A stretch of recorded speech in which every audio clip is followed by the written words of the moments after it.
அடகில் இருக்கும் தங்க நகைகளை மீட்டு 10 நிமிடங்களில் பிரைம் கோல்ட் ஹப் மூலம் அதிக விலைக்கு விற்க 7997990028 தொடர்பு கொள்ளவும். தமிழர்களின் நம்பர் 1 சாய்ஸ் தமிழ் மேட்ரிமோனி. வாயு மூலையில நம்ம அப்படி ஏதாவது தவறு செஞ்சுட்டா ரொம்ப பெரிய பாதிப்பு கொடுக்குதுன்னு சொல்றாங்களே சார், இது உண்மைதான்? படிப்பு, வேலை வாய்ப்பு, வெளியூர் வெளிநாடு பயணங்கள், இது போல அனைத்துமே தீர்மானிக்கக்கூடிய இடம் அப்படின்னா வாயு மூலை தான்.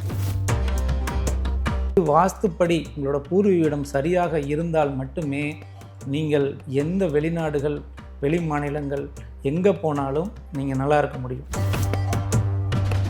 தலைமுறை வீடு சரியா இருந்தா மட்டும்தான் மற்ற எல்லா வீடுமே சரியா அமைதும்னு சொல்றீங்களா? பூர்வீக வீடு சரியில்லைன்னா நீங்கள் எத்தனை வீடு வாங்கினாலும் சரியாக அமையாது. வீட்டில் வயசானவங்க இருந்தால் வாஸ்து பிரச்சனை வராது இதெல்லாம் சொல்கிறாங்க, இதெல்லாம் உண்மைதானா? எப்போ பேர குழந்தை அப்படிங்கிறவர் வர்றாரோ அப்போ இருந்தால் நிச்சயமாக அது சரியாக இருக்கிறது இல்லைங்க. 3ஆம் தலைமுறை வர்றப்ப நிச்சயமாக பாதிப்பு கொடுக்கும்.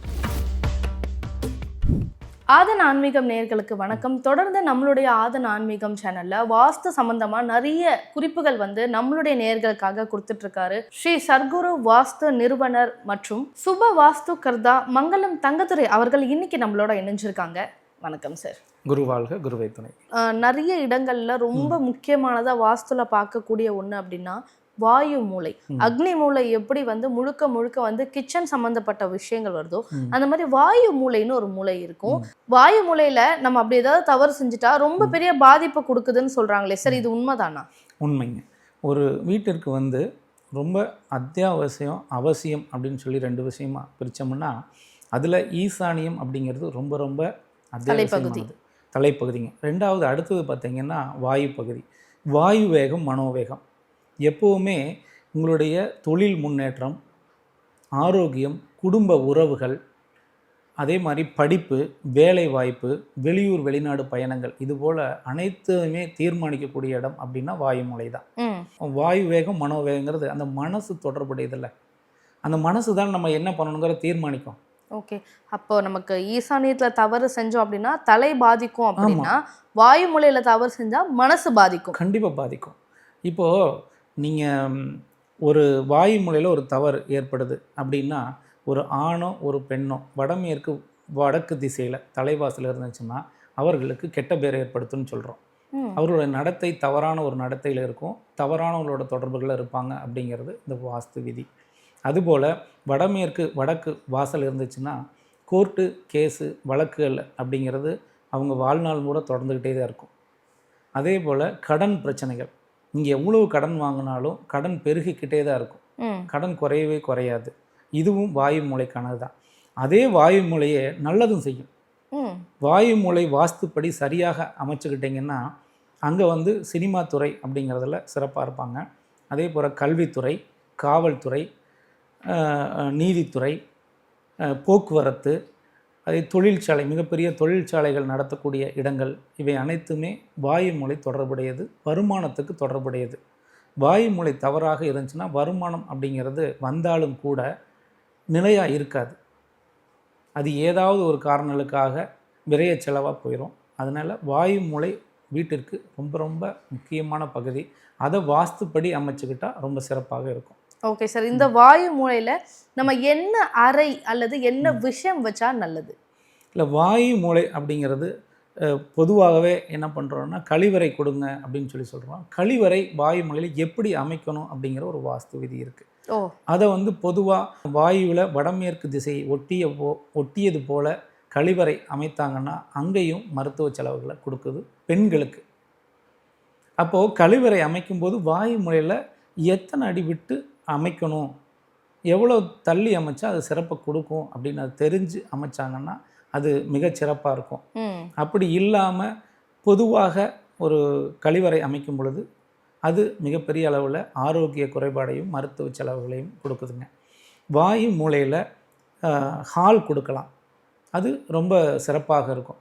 ஆனால் எல்லா வீட்டுக்குமே வாயு மூலையில் வரவேற்பறை ஹால் கொடுக்க முடியுமானா கொடுக்க முடியறதில்லை. ஏன்னா வாயு மூலையில் ஹால் கொடுக்குறப்ப ஈசானிய வெட்டுப்பட்ட அமைப்பாக வந்துடும். இல்லைன்னா ஈசானிய பகுதியில் ஏதாவது சின்னதாக ஒரு ரூம் கொடுக்குற மாதிரி வந்துடும். ஸோ அப்படி இருக்கிறப்ப ஈசானியம் பாதிக்கப்பட்டு வாயு மூலை மட்டும் ஹால் அமைப்பு கொடுத்தா அது மிகப்பெரிய தவறை கொடுக்கும். பணத்தை கொடுத்து அதனால உயிரிழப்பு கொடுத்துரும்.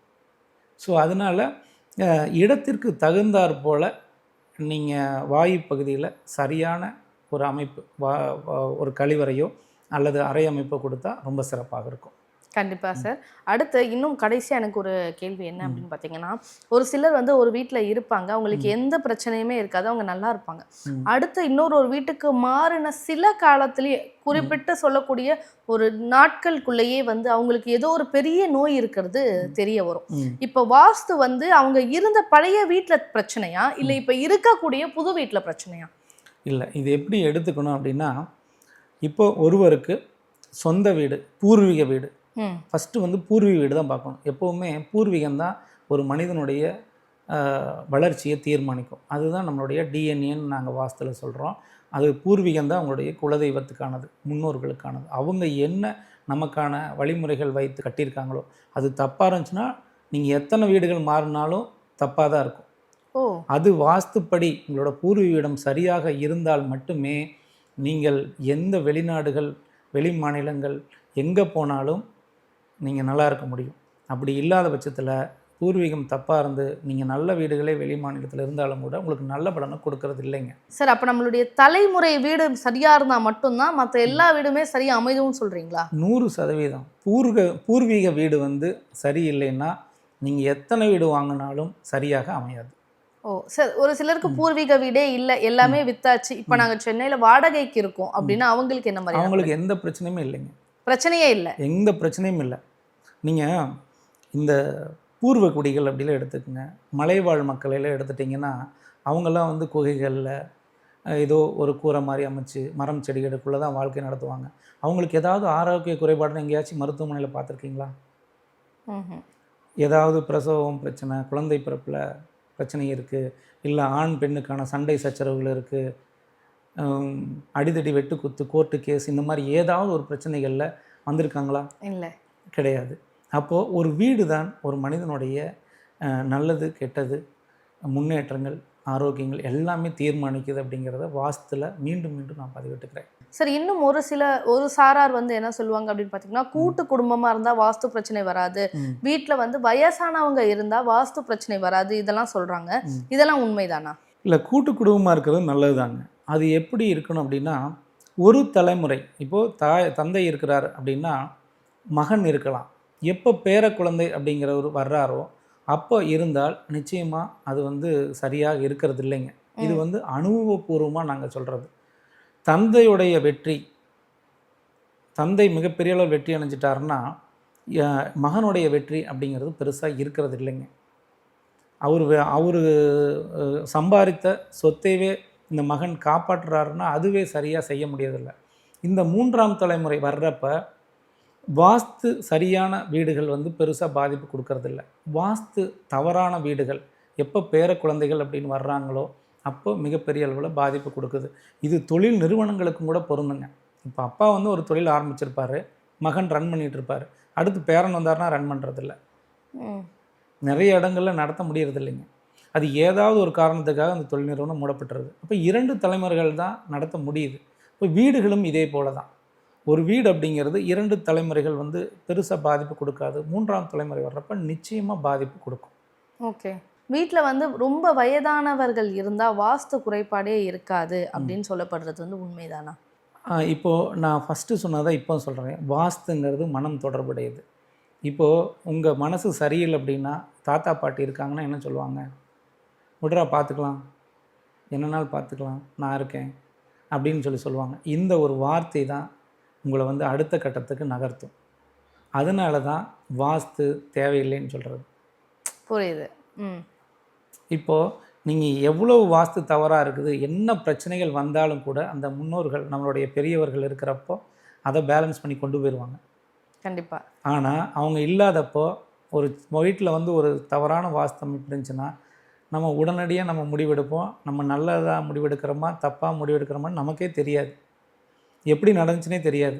நிறைய இடங்களில் போகிறப்ப சொல்லுவாங்க, எப்படி ஆச்சு, என்ன ஆச்சு, என்ன நடந்துச்சுனே தெரியலைங்க, திடீர்னு நடந்துருச்சு, இப்படி ஒரு சம்பவம் ஆயிடுச்சு இப்படி பாதிக்கப்பட்டுட்டோம் நாங்கள் பெருசாக அப்படிம்பாங்க. இதற்கு காரணம் எல்லாமே அந்த வாஸ்து கோளாறுகள் தான்.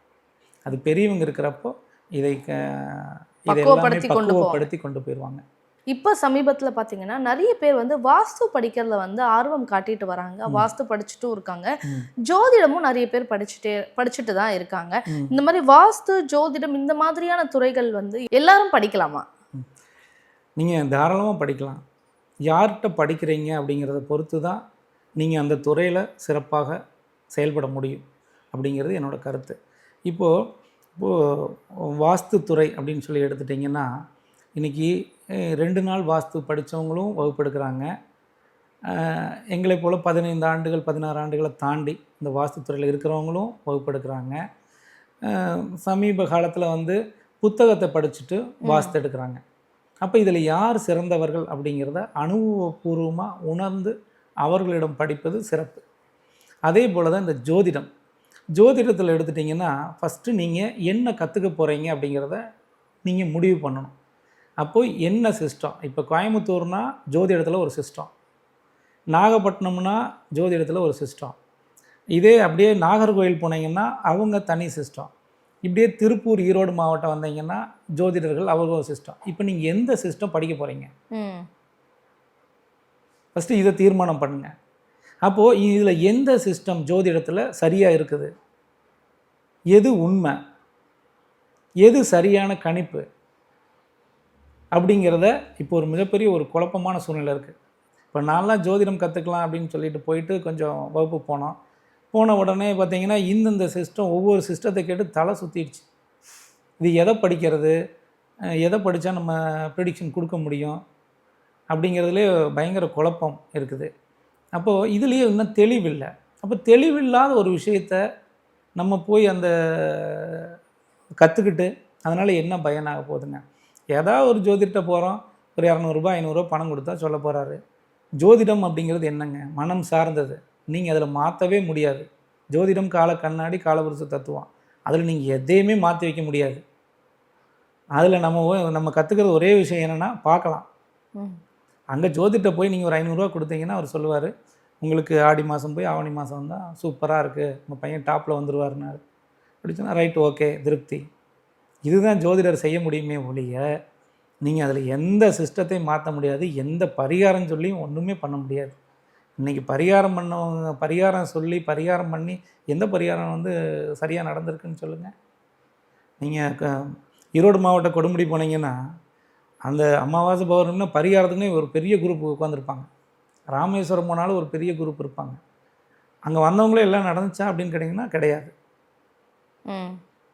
அப்போது இந்த ஜோதிடத்துறையை வந்து நீங்கள் தேர்ந்தெடுக்கும் பொழுது ஒரு முறைக்கு 2 முறை நல்லா ஆழ்ந்து யோசித்து சிந்தனை பண்ணி அந்த துறையை எடுத்து படிக்கிறது சிறப்பு.